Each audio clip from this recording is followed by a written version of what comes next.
Well, another day, another project. And today's project, we're going to change the oil. But before I change the oil, I want to go ahead and pull the valve covers off and pour a little Marvel Mystery Oil down through the passageways, and then pull all the spark plugs out. I want to put a couple ounces in each of the cylinders, spin it over to get it lubed up real good, and then hopefully that'll all run down into the pan. Then we'll drain the oil, and then I also want to pull the oil pan, make sure there's no sludge buildup in the bottom of the pan since I can't start the engine. I'm still waiting on Enderly to find out what they say happened to the pump, why it seized up. So until I get that back, I think I'm just going to continue with the winterizing and get it put up for the winter. You can see on the top, I did get the injector hat back on and everything flushed out, the blower. The bearings look good, the oil was good. Everything on the top end's good, so all I got left too is the bottom end and changing the oil. I appreciate everybody watching. Let me get set up here and start taking it apart.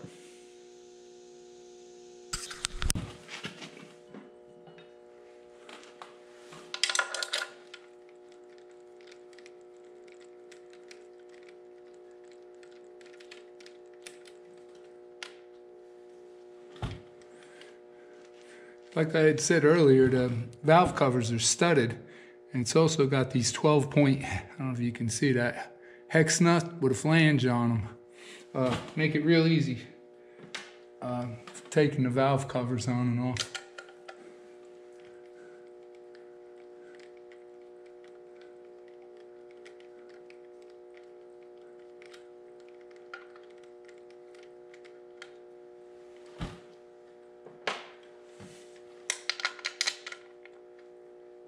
Also on the end of the studs for the valve covers, they're bullet shaped, and there's probably about an eighth of an inch or so, maybe 3/16 with no threads, where the nut slides down on it, self-aligns itself, and you just start tightening. It's really hard to cross thread them. It makes it super easy to put these on. I'll see if I can show you when I get it off.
Well, now I got all the spark plugs out and got the valve covers off. I'm getting ready to squirt some oil in there and then spin the motor over. Without the spark plugs in, obviously the motor will spin over pretty easy. So I think I'm going to do is put the blower belt back on. You can see right here in the hub or flange that comes out of the front of the blower has a 1/2 inch drive built right into it.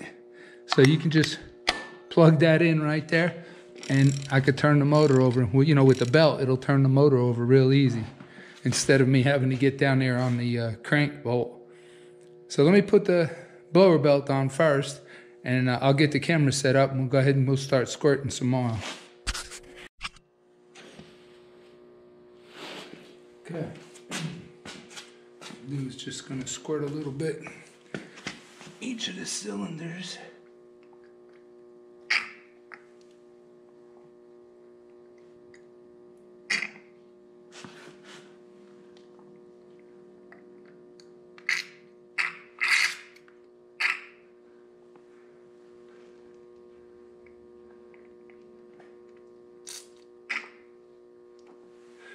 I also want to squirt a little bit in the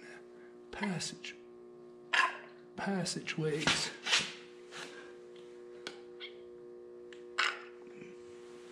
Okay.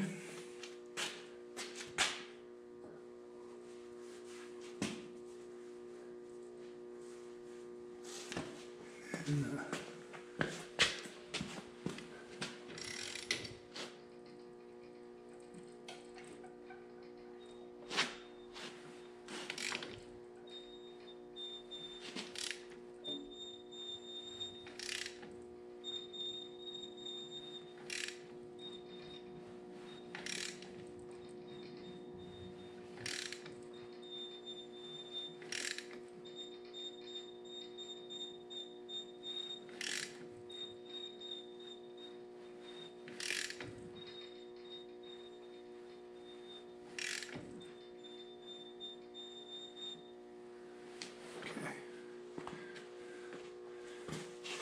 let me see if I can move this real quick. I didn't want to spin it too fast and blow any back out the spark plug holes.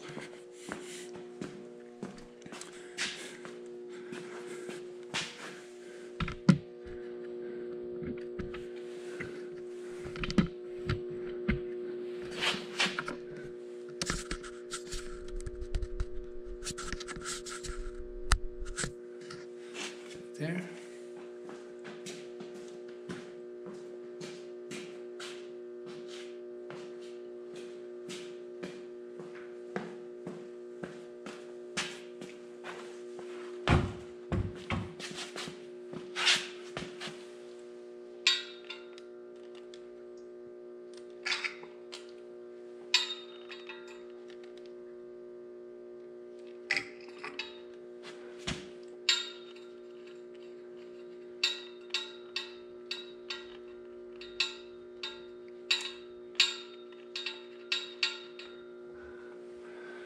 Might be at the top.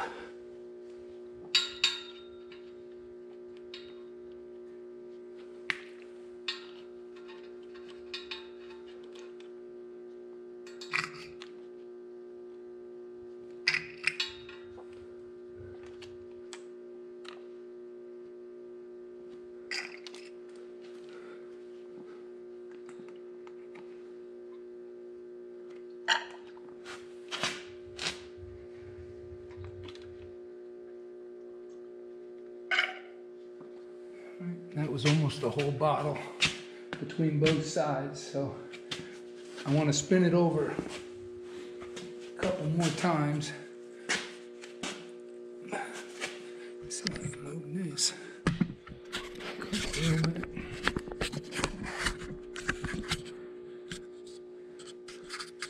Hard seeing what I film because every 30 seconds or so the camera screen goes blank and I can't see what I'm shooting. So you got to touch it to. I probably need to change the settings.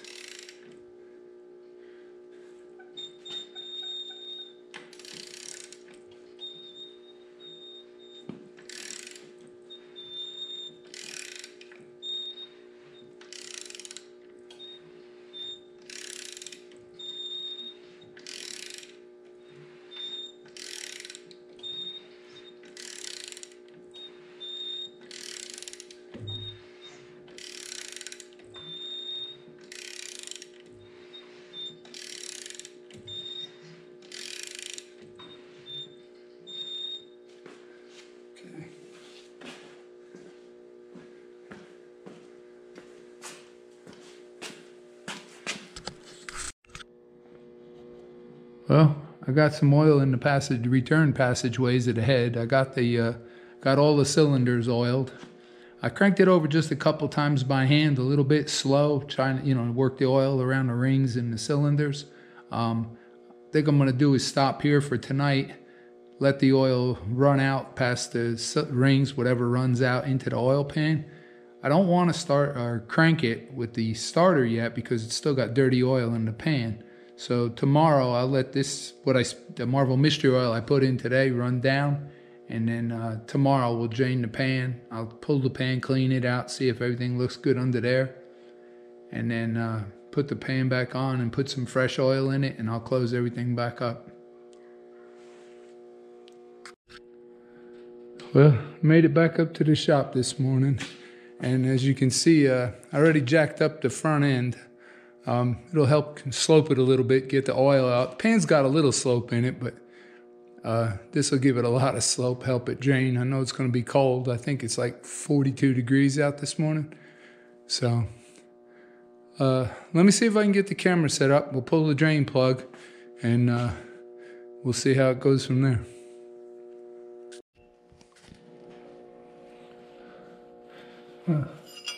I'll try to video this. I'm not sure how good it's gonna come out. And try not to drop my camera in the oil bucket.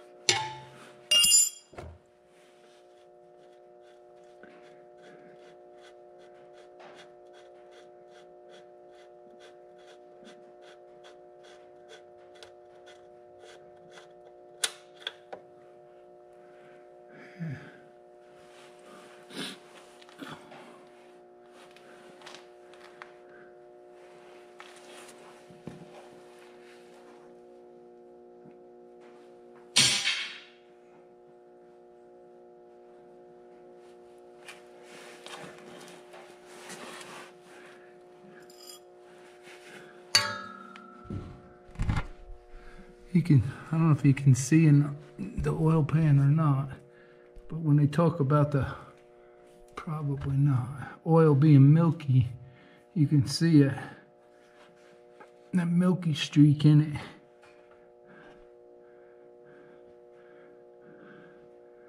Well, I think what I'm going to do is, while this is draining, I'm going to go ahead and start putting the valve covers back on. This is going to take a little while, like I said, especially with the oil being cold. But hopefully last night, all the oil that I put in the cylinders and the passageways in the head, flowed back down to the bottom. So hopefully we'll get it all out today. Well, I got ahead and got the oil drained. I got the dipstick pulled out.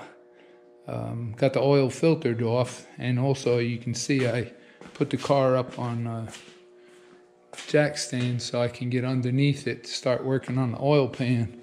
And I see the first obstacle I'm going to have is the starter. I don't know if you can see in there or not, but there's a shelf on the oil pan that sticks out, and I can't get to the bolts up there with the starter. So I'm going to have to take the starter out real quick before I can work on the oil pan. Let me see if I can get that out quick. Well, as you can see down in there, I got the starter out. Got it up here on the bench. I'm running it's called the CVR Pro Torque Maximum. I think it's got a 4-to-1 gear ratio. It runs about 3 horsepower. And I'm running 11-to-1 compression without the blower. And it had no trouble starting it. First time I've ever used one. I've had no complaints about it. And it rotates. You can see here, it rotates. So you can rotate it almost 360 degrees. Like half-inch increments all the way around. So it seemed to work very good. And if I had to have one to rotate because of my frame and the oil pan, where the kick out is on the oil pan, that was the only way I was going to get it to work. Well, let me get under here, and I'm going to start getting the bolts out of the oil pan. We'll see what it looks like. Well, as you can see, it took me a little while, but probably about an hour and a half, mostly resting from getting under there and getting tired, getting out, getting under. But I got it off. And as you can see, still quite a bit of methanol down at the bottom of the pan. But I didn't get to heat it up, you know, to drain it either. That was just draining it cold. So let me get it cleaned out. Good thing is I don't see no metal in it, just milky from the methanol. One of the bad things I see though is this gasket here. It looks like Tom, the guy who assembled it, the engine builder, must have permatexed both sides, because I don't know if you can see there. It's stuck on there, and I got just as much stuck on the block underneath the motor. So let me give you a quick, let me go over there and I'll show you the underneath quick. Well, as you can see from under here, everything looks pretty good. The screen for the pickup right here is clean. I don't see no pieces, no particles. The only problem I'm gonna have is the gasket. Tom, when he put it together, he must have permatexed both sides, because the gasket, half of it stuck to the block and half of it stuck to the oil pan. So it's going to be a little bit of a pain getting under there to get it clean, but other than that, everything else under here looks good.